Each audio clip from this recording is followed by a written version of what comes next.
welcome again. My name's Dane and I'm the festival director, and it's a treat, a real chocolate treat to have you all here tonight.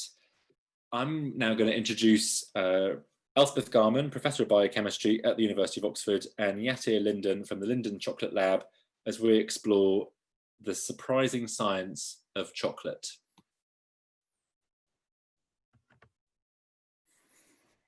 Well, hello, thanks very much for joining us tonight to learn a bit about chocolate. I'm Elspeth and this is Yatir, and we didn't know each other before we put this talk together. It's been great fun doing it together. So we hope you enjoy it and learn something about chocolate. I certainly have learned quite a lot from Yatir during the last week or so. So what we plan to do is first, Yatir is going to ask you what you think chocolate actually is. Answer the question whether you can make it or not, talk about the bean to bar movement, and then I'll take over and talk a little bit about the crystal structure of chocolate and why that's really, really important for how it tastes and how it breaks and how it is. And then back to Yatir, who'll talk about chocolate making and the secrets of chocolate making. So I'll hand over now to my colleague. Thank you so much.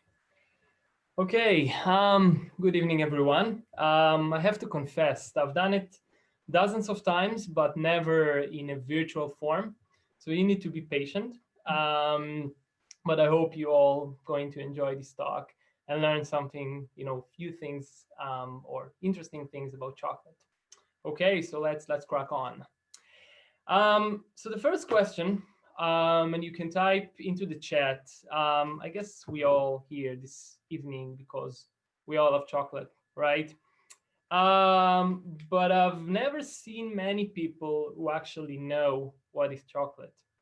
Okay, what is the definition? I can describe chocolate in one word.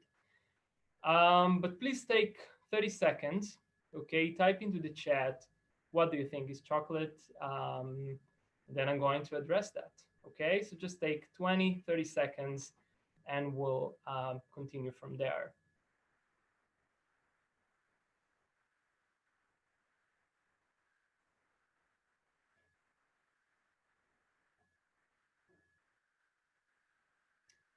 Okay. Interesting ideas. Okay, so I hope I can spot them all, but I think I've got the impression, which is sufficient. So thank you very much for sharing your opinions. Okay, so right, the thing is that most of us just take chocolate for granted.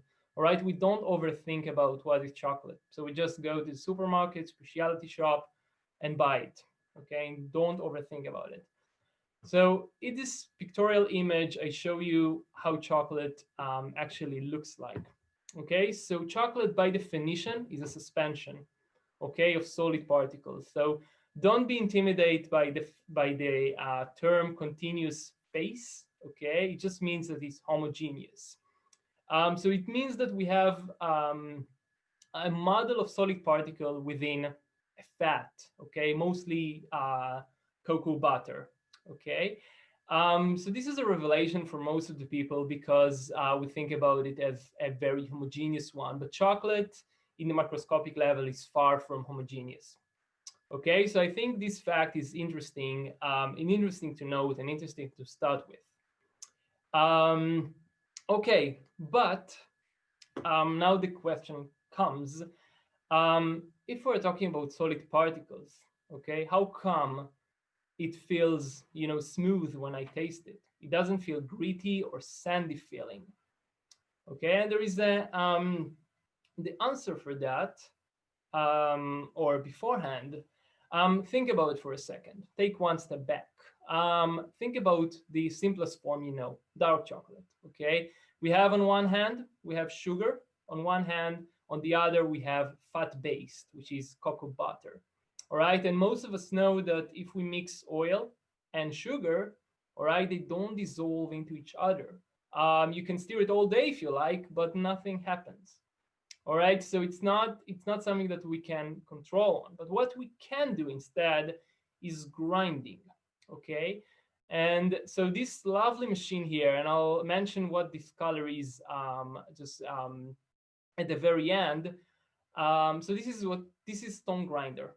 Okay, so we have granite stones and a drum with granite base, and this machine keeps rotating for about 3 days. Okay, so this is how much time it takes to make a batch of chocolate.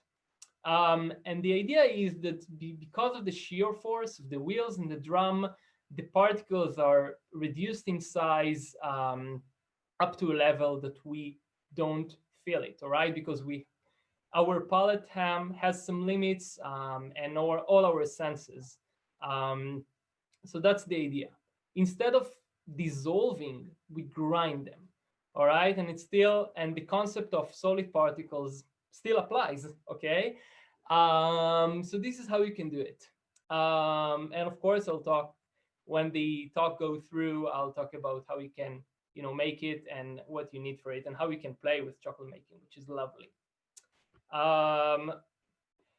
By the way, I was in Belize, and these guys in the Mayan tribe, they do it manually. So I don't recommend that, right? Because we mentioned how much time it takes. This is quite a laborious work. So, however, if you're pretty keen to do it, you can do it manually. And you can see the images. You can see that from a solid form of cocoa beans or nibs, you get something which is reminiscent of a liquid or liquid chocolate, right? Which is interesting. But I would recommend go for a stone grinder. Okay, so we mentioned the size of particles. We mentioned that chocolate is a suspension of solid particles. All right, and I also noticed that our we'll say tasting buds, our palate have some sort of a limit that below certain threshold, these particles are imperceptible. So now I refer a question to the audience. So I want you to try would say a guess, let's call it. What is the size of the particles that below this threshold it feels smooth and not gritty? And just to get the size, you can also see the red blood cells. So in the right, there is an image there.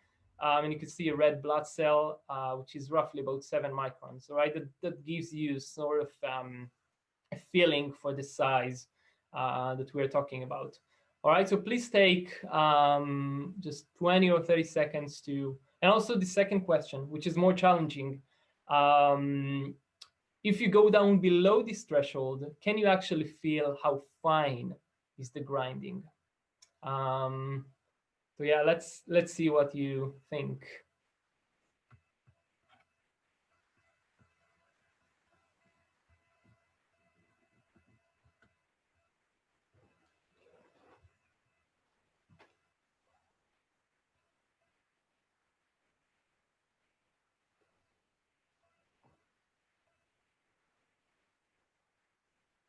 Hopefully I'll get the answer at some point. Hopefully.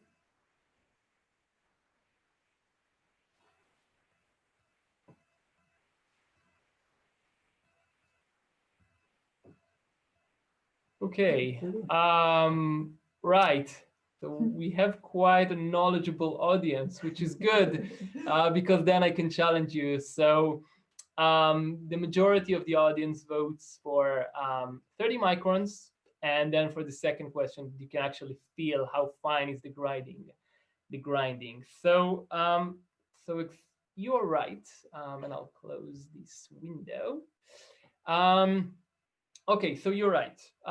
So the threshold or the minimum size that you can feel is roughly about 30 microns. Okay, so you got the feeling from the red blood cell.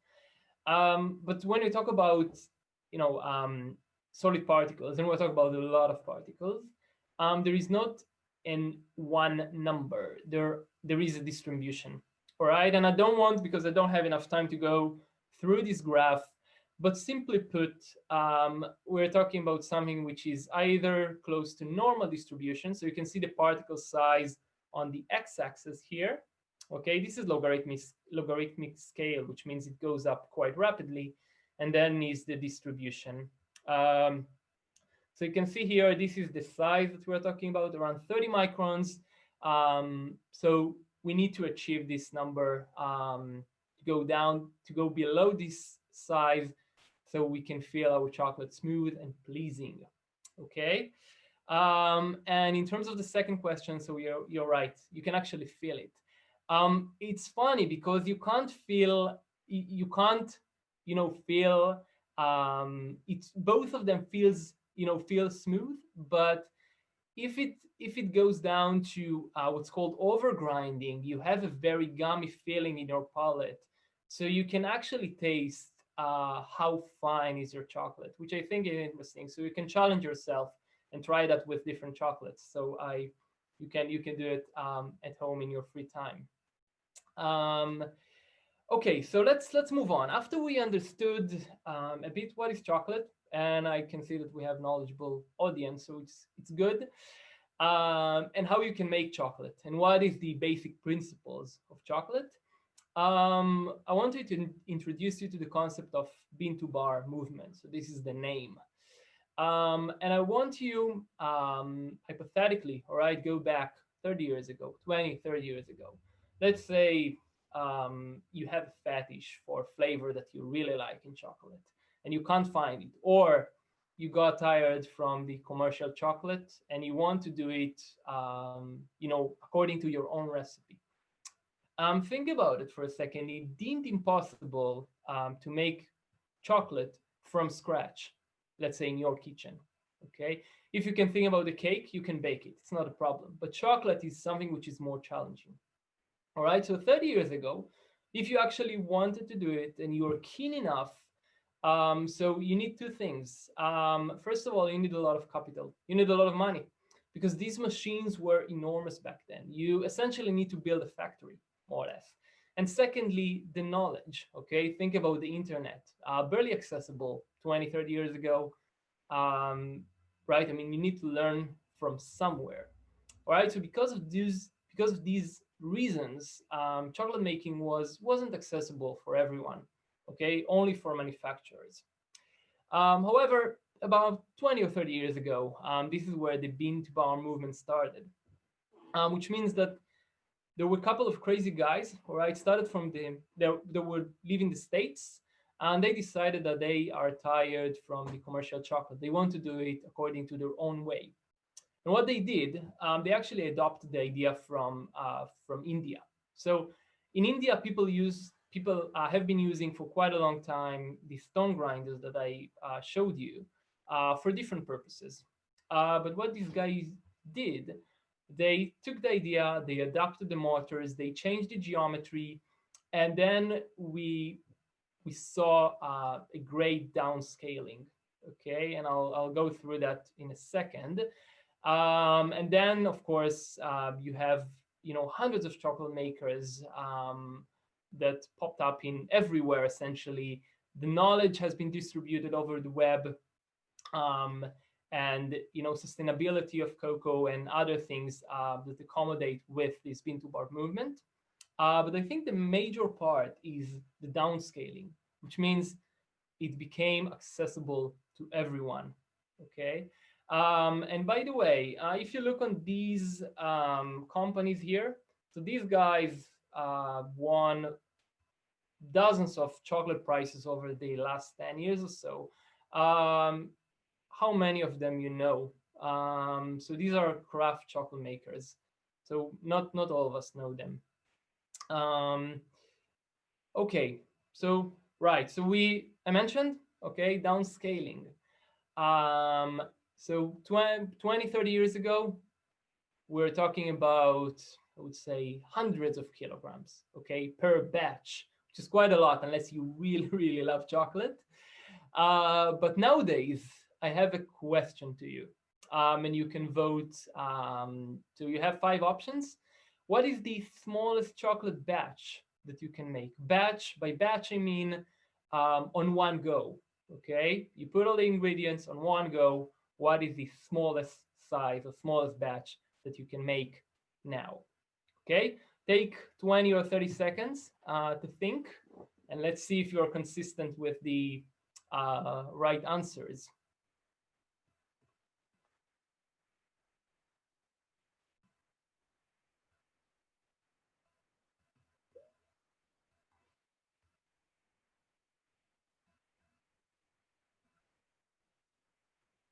Okay, so we are waiting. Have some music, shouldn't we? Yeah. I would say it's a shame that I can't see you all in one room, but we'll try to make the best out of it. Okay. So 400 grams, 37%, which is interesting. So I don't know how many chocolate tasting sessions I've done in Oxford recently, and I don't know if I distributed this knowledge, but turns out that you're right again. So yeah, so the smallest chocolate batch that you can make nowadays is about 400 grams, which equivalent to 4 chocolate bars. Okay, so this is the downscaling. Think about it. From hundreds of kilograms manufacturer level industry scale to something that you can make, in your own kitchen in a very, very small batch. So this is the revolution of the bean to bar movement that I want to introduce you to. And by the way, there is some good news coming. So this product, this is Cocoa Terra. All right, so you can follow them. They're supposed to launch this year. However, there is COVID and stuff, so I don't know if they are going to make it this year. But this is the Silicon Valley startup, if you like. And what this machine does, so you can see the size, I guess. It's tabletop. And how I used to describe it is, do you know these chocolate makers? Sorry, not chocolate makers, but bread makers. Okay, think about it. The people who know what these are bread maker. So in a way, you work according to recipe. You have a list of ingredients. You throw them in. You wait roughly 3 hours, and then you have your loaf of bread. So this chocolate machine works more or less the same. You have a recipe. Let's say you want, I don't know, what do you like? Orange milk chocolate, okay? You have a recipe. You throw everything. It takes about 2 hours, and it's ball milling everything. It tempers the chocolate, and Elspeth will talk about what is tempering. And essentially, you get, after a few hours, you get 200 grams of chocolate ready to eat. So I don't know if you can grasp the idea, but if you think about, well, let's say morning time, and you have guests coming in, around evening, and you know that they love something in specific, something in particular, and you want to make it. This is how easy is that. So the point that I want to make is that everyone can do it in his or her own kitchen. You just need to experiment, which is great. Okay, right. So Aspect will take over now, and I'll meet you in 20 minutes or so. Oh, thank you. So I'm going to talk about the about the crystal form of chocolate, the various ones, and I've got here a lot of crystals, and this is just to encourage you really to visit our virtual booth on the 17th of October and learn more about crystals.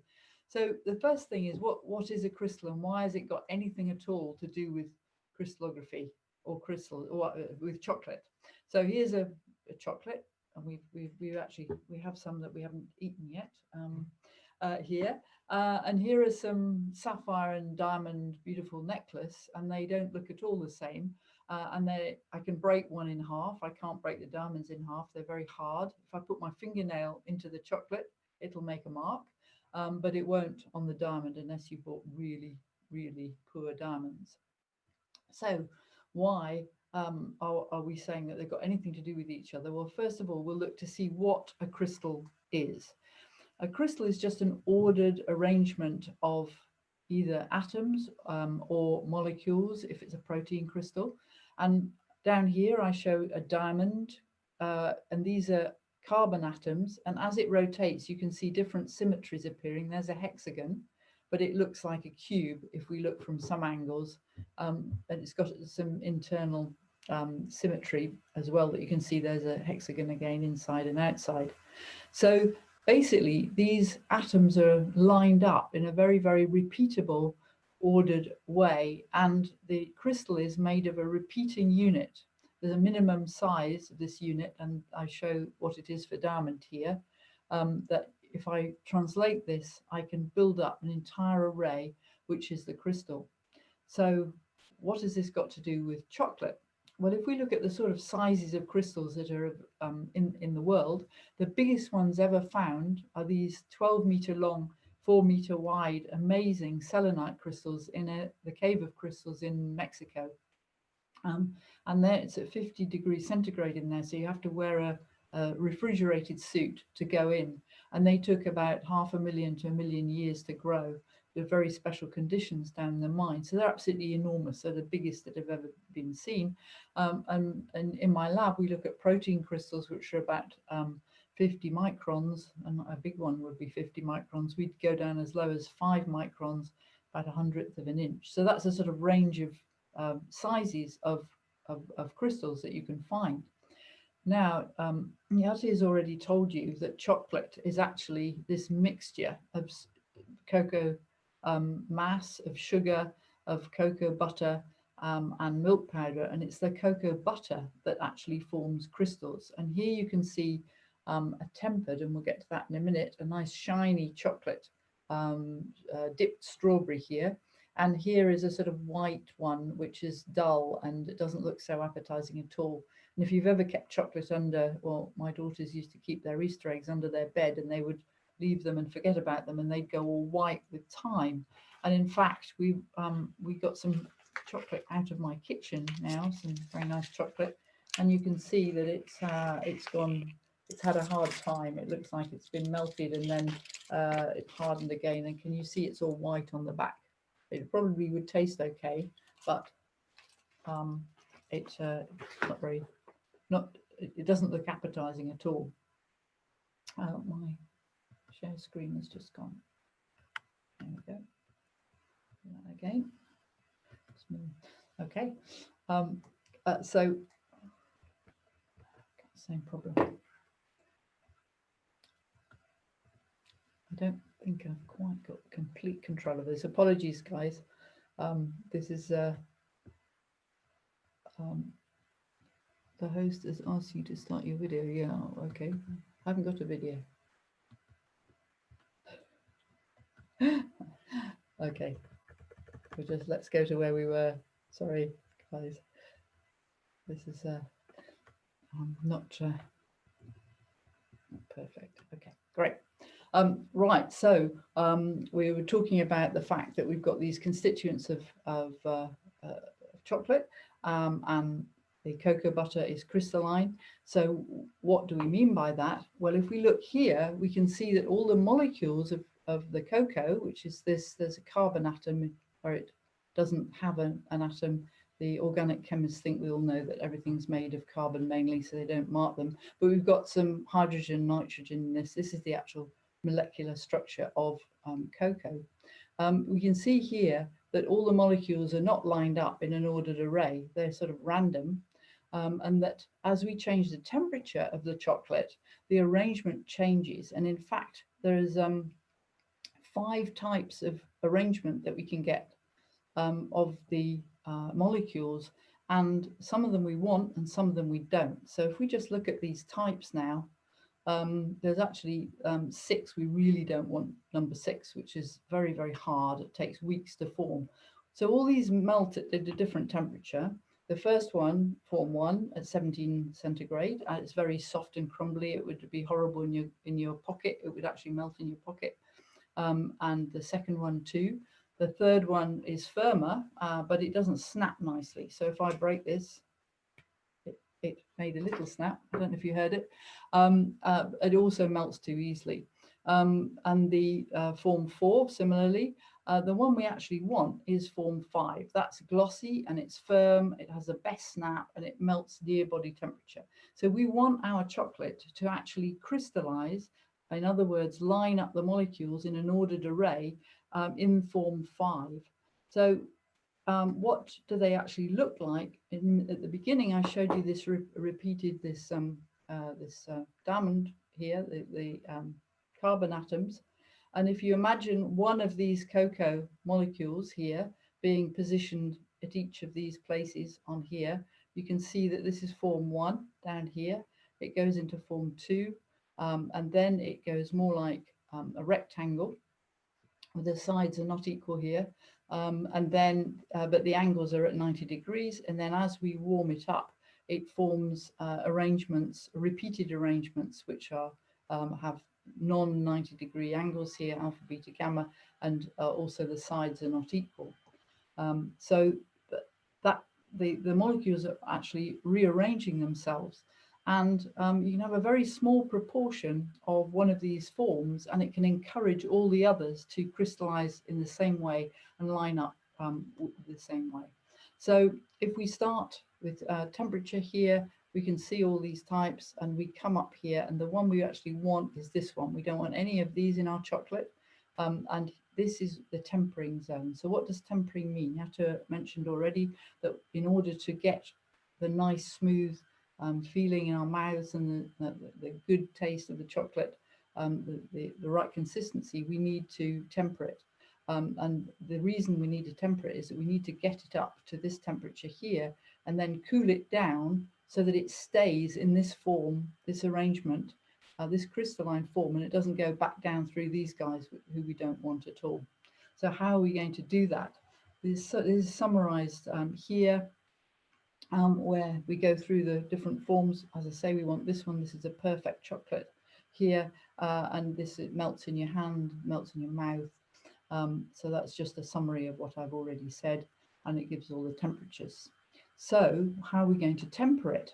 Well, what we know is that form 5 will melt at 34 degrees. So we don't ever want to heat it above then, because you're going to lose all the good stuff that you want. But you're going to have to, if you have some chocolate that you don't know what the crystalline state of it is, what you have to do is heat it up above the melting temperature of all the crystal forms, so that you've got no crystals left at all. They've all become disordered, and they're all random molecular arrangement. You then got to cool it to allow the type 4 and 5 crystals to form, but actually what we want is 5. So we're going to reheat it to destroy the 4 a little bit, and then hold it at that temperature to allow the few form 5s that are there to make all the others go to form 5. And that's something I've learned from Yatta. I didn't know that it's only a small proportion of it was form 5. But then we have to cool it to let it set. And you may have seen a chocolatier pouring chocolate onto a granite block, which is nice and cool, in order to get it to hold the form 5 crystals that you want there. Now, if we were together, I would ask someone in the audience to volunteer what's wrong with that graph. It's got a very, very serious problem with it, but I'm going to tell you what it is and spoil the surprise, because it really should have some axes, otherwise it's not really worth very much. So this is time going along the x-axis and temperature going up the y-axis. You've got to stir it constantly, and that is to make sure you've got equilibrium around the chocolate, and also to encourage the form 5 that you have got to make the rest form 5. I found this very nice curve showing what you do in Portuguese, just in case we've got any Portuguese people who have joined us tonight. How do we find out what crystal form we have once we've made it? Well, we can use how well it reflects light. I already pointed out that this is all shiny, and that will reflect light very well, whereas this will absorb it. It's dull. The reason it's dull is that it's absorbing the light that's landing on it, not reflecting the light away. So here we can look at the peaks caused by the different forms, and we can identify when we only have form 4, which we don't want, form 5, both 5 here at the various temperatures here. So I'm going to hand back now to Yatta, but first of all, I'm going to tell you that actually Mr. Whippy Ice Cream actually employs a crystallographer to test any new recipes of ice cream. because they don't want you to bite into your ice cream and break your teeth on ice crystals in it. So you have to check that it's going to still remain soft scoop and not have ice crystals in it.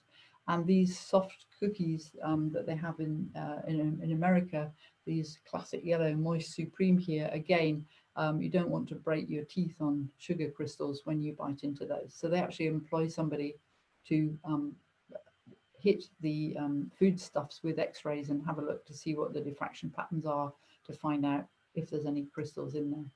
So if you're interested in crystals at all, you can find out a lot more at our Explorer Zone booth on the 17th of October. It's called X-rays, how can they help us understand how our bodies work?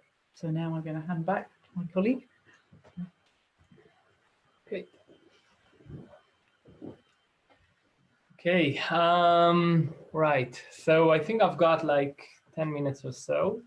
So in these 10 minutes, I'm going to share some of my, say, secrets of chocolate making and what is chocolate making, what you can do with chocolate.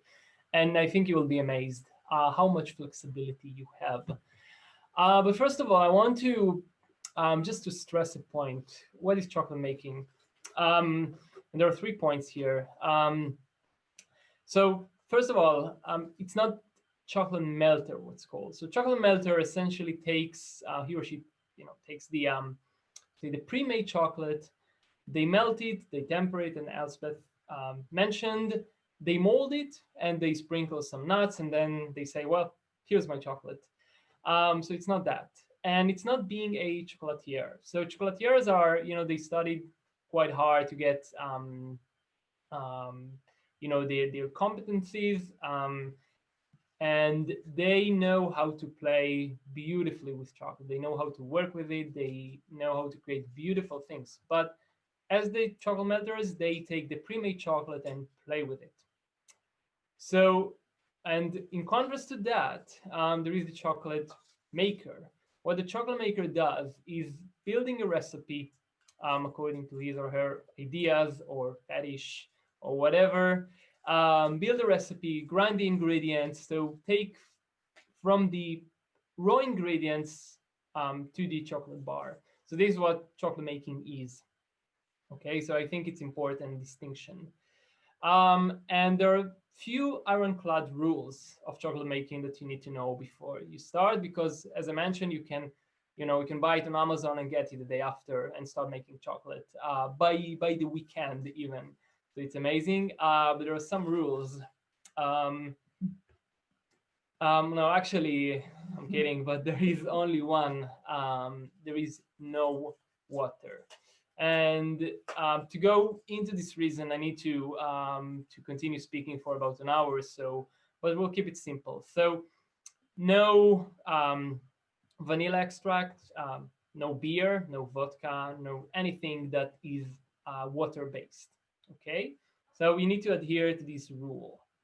But what else? So if not water, actually we have plenty of ingredients out there. Spices, there are plenty of them. Think about combinations of 2, 3, 4, 6 spices. Coffee. Think about teas. Go to your local tea shop and see how many different types they have. It's amazing. Freeze-dried fruits, blueberries, strawberry, you name it. The list is essentially endless. And freeze-dried other stuff, I would call it cheese, all right, cream cheese, yogurt, and etc., etc. Nuts, okay, hazelnuts, coconut, you name it. And in this kind of basket, you can do a lot of things, okay. And you can type into the chat what is the weirdest chocolate that you've tried, okay. So you can type your some ideas into the chat. I would say that the weirdest that I've come across is blue cheese chocolate, okay? Because we mentioned we can have freeze-dried blue cheese, so we can make chocolate out of it, okay?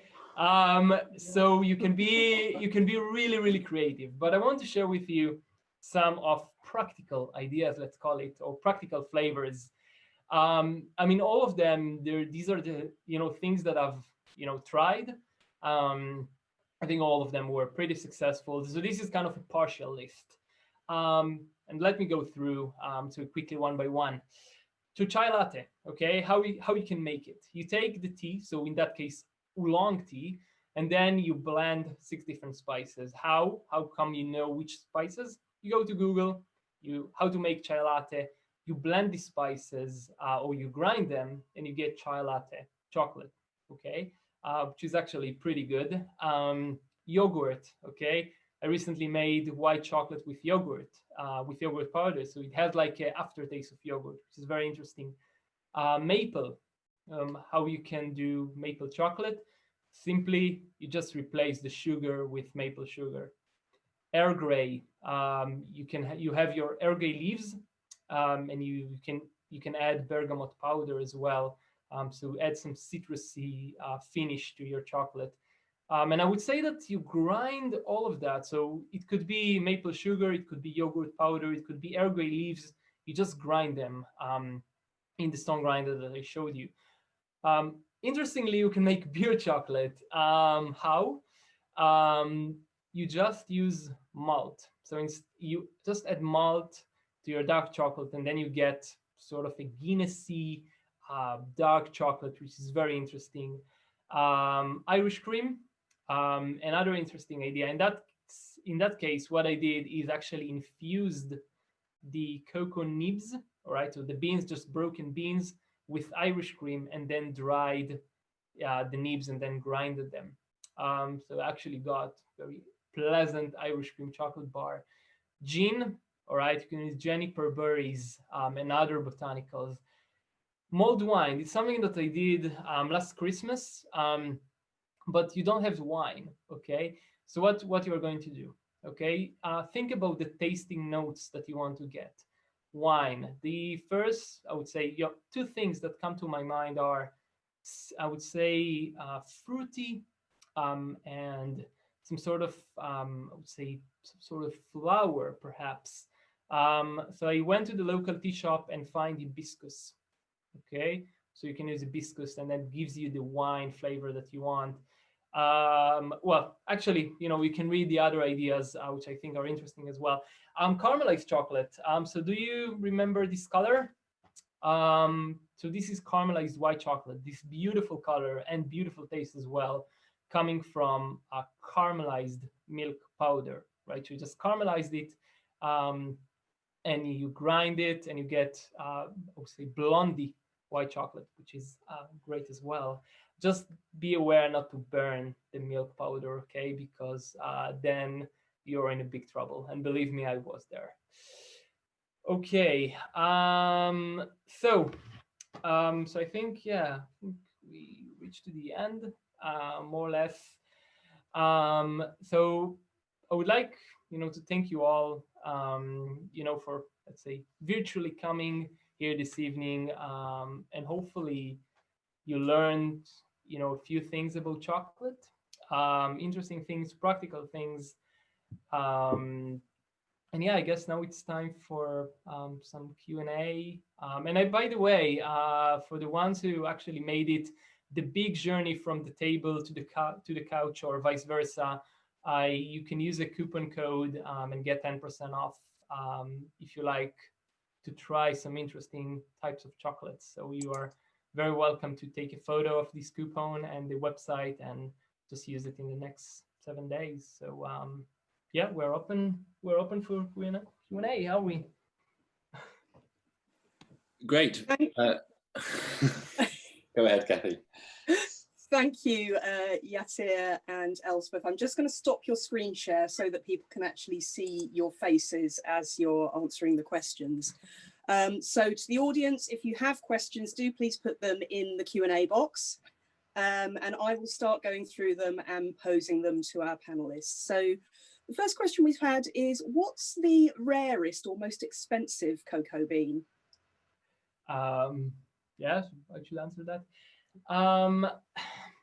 So that's I would say hard to answer. There are some. Well, let's just briefly mention where cocoa grows. So around the equator, so plus or minus 20 degrees from the equator, So we're talking about tropical climate. I think in that sense, there are many countries that cocoa grows. I would say there are some regions that are more expensive than others, like Madagascar, for instance, is quite expensive. I would say double or triple the price from the beans that you can find in Western Africa, for instance, so Ghana and Ivory Coast. What's the expensive one? I think that depends on the crop. Well, depends on many variables, but I guess on the crop, the farmers, the quality, the type. And I don't have a definite answer for that, but I guess it varies.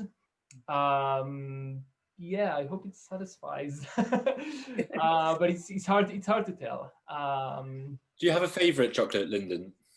It's a good question. I have a maker from the States that I love, which is Amano. So Amano that he's amazing craft chocolate maker. I don't know if he actually exports the chocolate bars to the UK, but it's worth trying anyway. But there are many good chocolate makers. Like Lyndon Chocolate, for instance. Well, I no, I mean you say that. I mean, I need to be humble. It's delicious. Anyway, so there's a question here about, can you melt and temper chocolate as many times as you like, or is there a limit? Is there some sort of hysteresis limit to how you can do this? Maybe Elspeth, this is one for you. Crystal processing. You should, yes, you should be able to do it multiple times, but it depends really whether by mistake you take it to a temperature where what its history is, I think, wouldn't you say? So I mean, in terms of if it goes back to the same starting point, so I think at least, I mean, as long as you don't burn it, yeah, and chocolate doesn't absorb water, you're free to do it as many times as you like. So you can practice, but this is a hard task. Okay, believe me, I've been there, and I still get it wrong even after hundreds of times that I did it. So yeah, you're free to go. that if you I used to heat up chocolate, melt it in the microwave to put it on top of cakes and things. Yeah. And sometimes the middle gets too hot and it goes slightly black or very, very, very thick. And there's no way back from that state because you've burnt it. Yeah. You need to be cautious. Yeah, of course. So if you're looking to make your own chocolate, but you don't have a grinding machine, is there a way that you can grind it with items in your own kitchen? Manually, but no, I'm kidding. I mean, the thing is that, I mean, these machines are so accessible, both in terms of accessibility and, let's say, budget, that if you are keen to do it or to start, it's worth, give it a go. Well, the answer is no. In small scale, you have to use either the Cocoa Terra that I mentioned when it will be launched, or a stone grinder. If you try a blender, you will burn the motor and the chocolate, and it will still be coarse. Okay, so the only way to make it in small scale is stone grinder or the startup that I mentioned at the moment. But you can't get the size of particle that you need that you all knew about in any other way. So I mean, there was someone mentioned that is like, being in a pool with tennis balls and try to cut them with macheta. It doesn't work. Okay, so this is the if you try to do it with a blender, it just doesn't work. Okay, so you really do need a proper grinder. Yeah. Yassir, is there any new flavour that you're planning to try and make soon? I've done a few recently. Something that I mentioned. So the mango and dates that I tried recently, which is a blend of mango and dates powder, was actually great. I tried to do mascarpone chocolate. So I use mascarpone powder. You can't really get I couldn't get the flavor that I want. Was something that I forgot to mention, but sometimes, sometimes you are, you're successful and sometimes you fail. So you need to embrace that and to learn. I mean, usually it takes between 2 to 4 batches until you refine, the recipe and get the flavors that you want, get the balance that you want. But it does take some time. Well, yeah. So there are many that you can try. I think the most of the interesting ones I put in the list in the last slide. Yeah, and of all the flavors that you've made, what's your favorite? It's a tough one. I think the chai latte. This is my favorite because, first of all, it's so delicate, and the balance is so good. And also, I'm proud of myself because I made it. I built the recipe, and the first time I applied this recipe, that was the final recipe. So no changing since then. So it's pretty rare to. And I would just tell you, I mean, this chocolate consists of the oolong tea, as I mentioned, and 6 different spices. Okay, so you need to get the blend right. Sounds delicious. Yeah, so it is. It's very special. This is, my chocolate philosophy, if you like. You need to create the chocolate more, be more interesting, and with less sugar, because then the flavors, kick in. Sure. Making fun. We've had a couple of questions around white chocolate. First of all, how do you make it? But secondly, is it even chocolate? You want to take this question, or No, you take no? it. I'll take it. Okay. You have to temper it differently. I Yeah. would say that Yeah.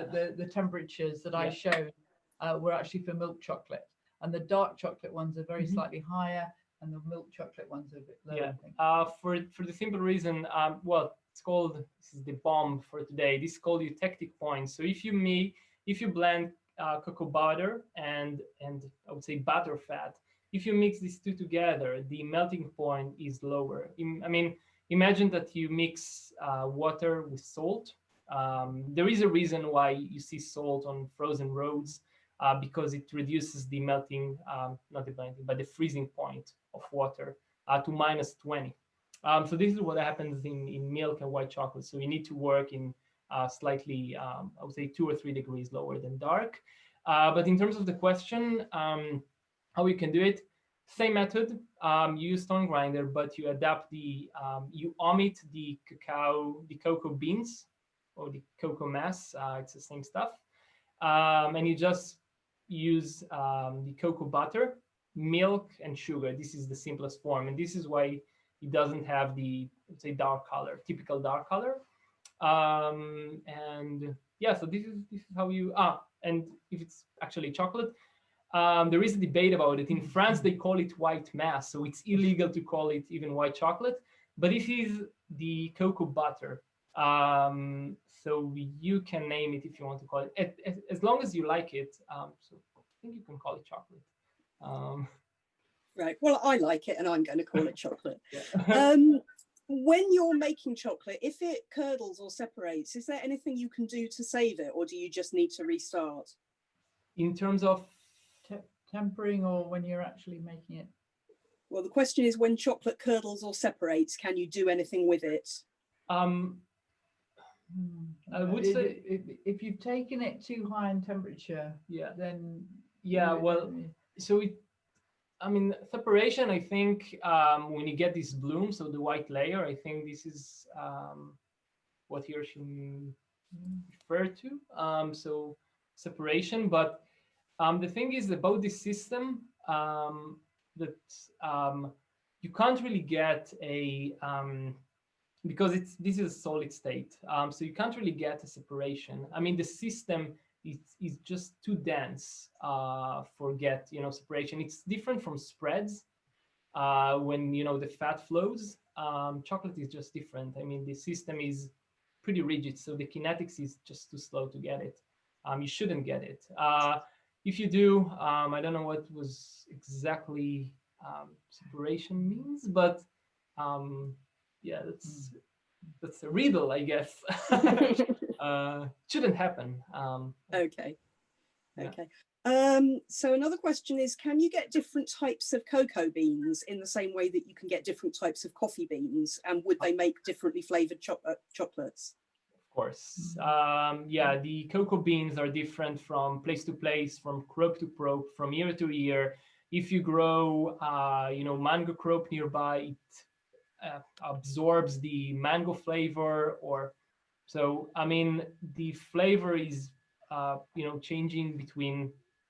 I mean, changing, and also so between place to place and crop and year to year, and also by the roasting profile. So imagine that you have raw, coffee beans, and you roast them differently.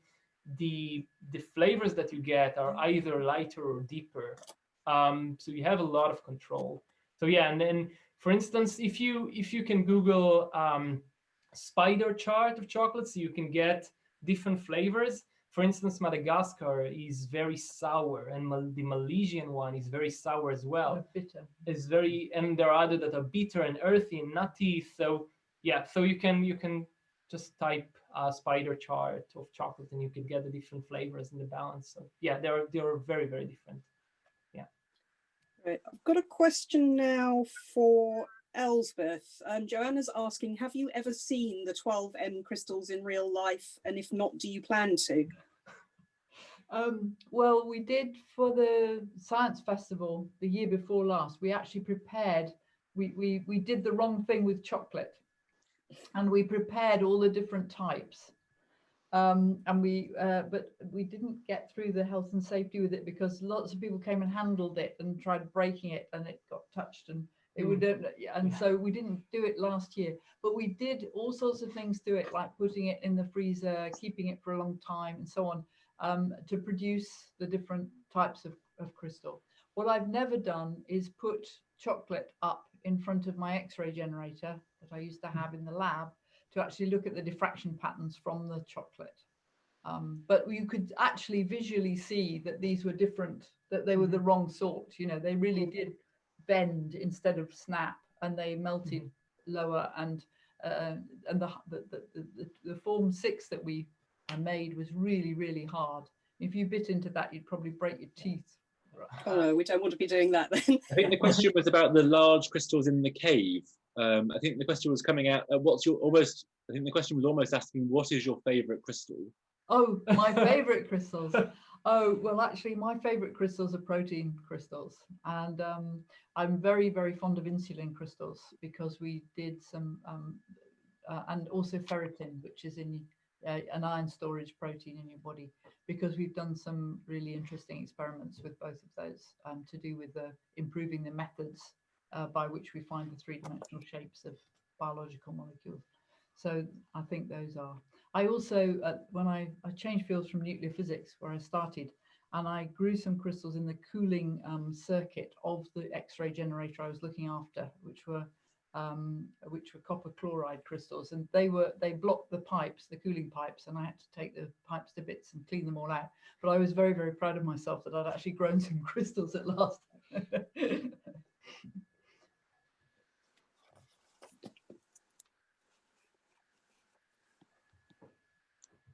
Great. So there's another question around sort of when you kind of play with the ingredients of chocolate. And so there's a question about the sugar content in an Easter egg, to see whether or not the sort of tempering kind of process is different depending on how much sugar is in the mixture. There was another question as well about chocolate, whether or not chocolate would be considered as an emulsion. What are your thoughts on that? Yeah, so, well, for the first one, well, my general recommendation is when you buy something, no matter what, look on the list of ingredients. If you see unrecognized ingredients, or the sugar or fat, some sort of fat, this is the first one, so be cautious. I would say that usually in milk or white chocolate, you have roughly around 40% sugar, around 40 to 50. So you can do the math by yourself. But my chocolate philosophy is cut it by around 60%. So I play between 16 to 18%, and that's it, not above it, even in white chocolate. And you will be amazed that it's still sweet, even for small children. And they've tried that because the sweetness, it's not linear. It simply behaves like that. So we have some sort of plateau. So if you increase from 20 to 40, you still get more sweetness, but not as you think you would. So how much sugar you have in Easter eggs? I don't know. You need to watch. A lot. Quite a lot, I would say. And if it disturbs the tempering, imagine that you build a wall, and these sugar crystals, they disturb you to build a, I would say, rigid wall, right? So imagine you build blocks. You have some sort of small balls that disrupt the structure. So it is harder to temper. If that answers the question. And the second one was emulsion. No, it's not an emulsion, because emulsion by definition is when you mix two ingredients that are not, they don't mix up. It's different because you don't have, chocolate is a suspension. It's a different system from emulsion. And it does get homogeneous. It's a homogeneous mix rather than a divided. So ganache, for instance, chocolated cream, this is emulsion. Okay, so when you mix chocolate and cream in the right percentages, you get something which is nice and smooth, but this is an emulsion. So this is different than suspension. Yeah, that's a good example, I think. Very good. There was also a question about the difference between truffle chocolate and normal chocolate. Is that a similar sort of thing to a ganache then, when it's a sort of truffle? Normal. So I missed the first truffle. Mm-hmm. Truffle. Yeah. You know, that sort of creamy stuff. Yeah. So truffles versus chocolate. That was the question. Yeah. So like kind of more processed, I guess, rather than the kind of the crystalline chocolate that you've just been talking about. Mm-hmm. So I've understood the question right. Well, the truffles, if you mix chocolate and cream or fat base, you can mix water, you can mix milk. Usually it's heavy cream, but you mix these two, usually roughly 1-to-1 ratio, and then you get truffles. That's an emulsion. And by the way, you have a you're very flexible to put Irish cream, vodka, beer, wine. So in that sense, you have a lot of flexibility in contrast to chocolate. So if you do want to try some recipes, so you can apply them to, truffles, I think that could be a really interesting experiment. We've got a few more questions, but we're at the end of the session as we planned it to be. So if people want to kind of hang fire for an extra kind of few minutes, we'll continue asking the questions. But if you need to go, I'd like to thank you for coming. And I'd like to remind you two things, that you signed up to this event today for free. So the festival uses this model called Pay What You Decide, which means you can book onto an event and it's for free. And then if you like to pay what you can afford or what you want to afterwards, the donations then make the, basically put the budget together for next year's festival. So you can do something cool like this. There's also a feedback form that'll be coming through to your inboxes probably now. So if you could fill that in and let us know what you thought about this event, that would be fantastic. But if you'd like to kind of hang on for just a few more minutes, we'll try and get through. We've only got a few more questions left. So if everyone's okay to kind of do that, we'll just run through these last few questions. Yeah. So there was a question about cocoa nibs. And how do you know the difference between cocoa nibs around the world? It was almost like different varieties of chocolate, but does it depend on where they're grown to? Yeah. So as I mentioned, I mean the place where it grows. I mean, so you have different profiles, right? Different tasting profiles or notes. So as I mentioned, in some places, if you bring it from, by the way, Fire Tree Chocolate, this is a UK chocolate maker, brings the cocoa beans from I think Papua New Guinea, Malaysia, and some other interesting countries, Solomon Islands, and they have really, really good chocolate. So if you want to explore, different origins, you can do it. And there are other UK-based chocolate makers that you can try different single origin, what's called, and try to, appreciate the different flavors that you get. So yeah, you get absolutely different flavors. And and also Would the you say, depends. would you say about the chocolate comes out of a single type of bean, or would you say it's better to sort of blend them and mix them a bit, or is it quite variable? There is I would say, unwritten rule in the chocolate making world, is making single origin, which means let's say my beans, come from, I would say, let's say Ghana, right, or Belize, and this is single origin. But recently, chocolate makers have started to do more than one origin to get a combination of different tasting notes. So it doesn't mean that one is worse or one is good and one is not good. I believe that the best chocolate is not what other people think is the best or what is the most expensive one, is what you like. That's it, period. If you like this one, well, go ahead. If it's single origin, if it's multiple origins, so go for it and enjoy. And there was a question as well about xylitol, which is a sort of synthetic sugar, I think.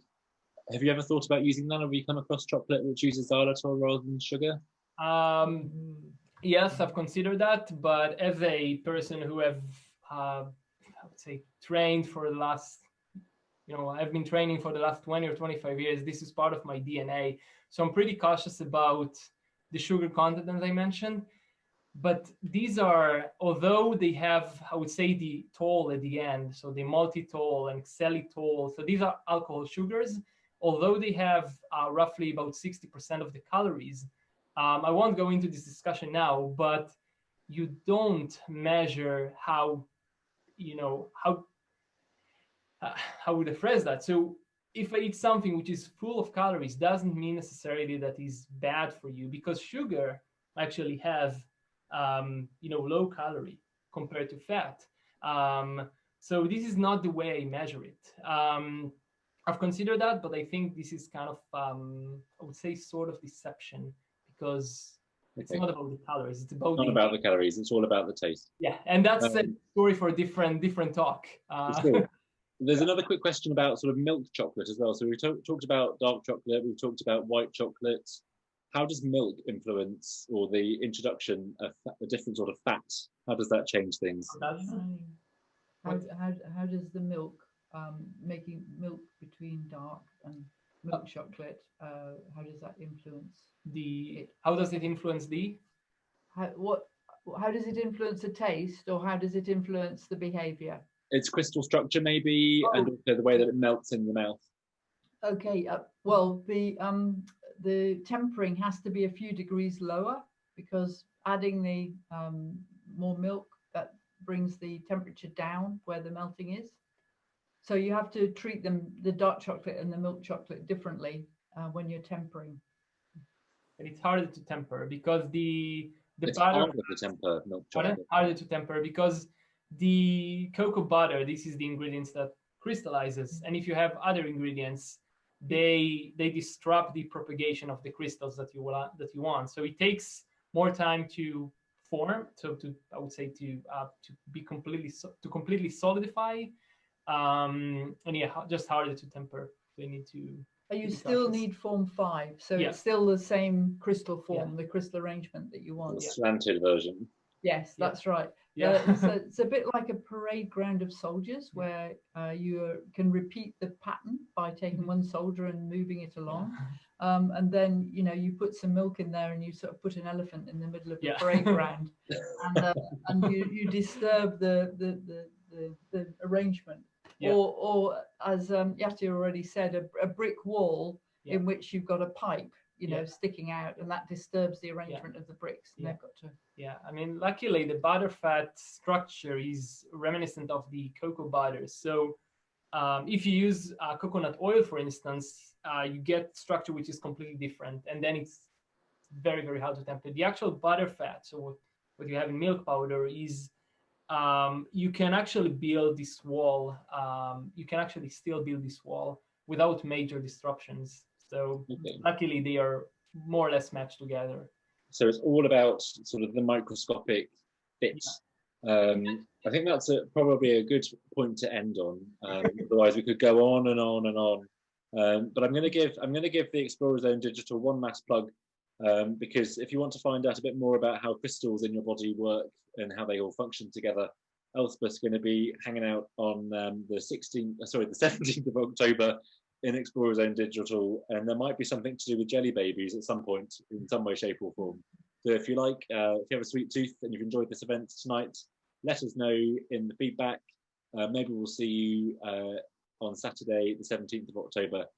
Yatir, Lyndon, it's been fun. I've got a bit of chocolate here that I'm going to enjoy now.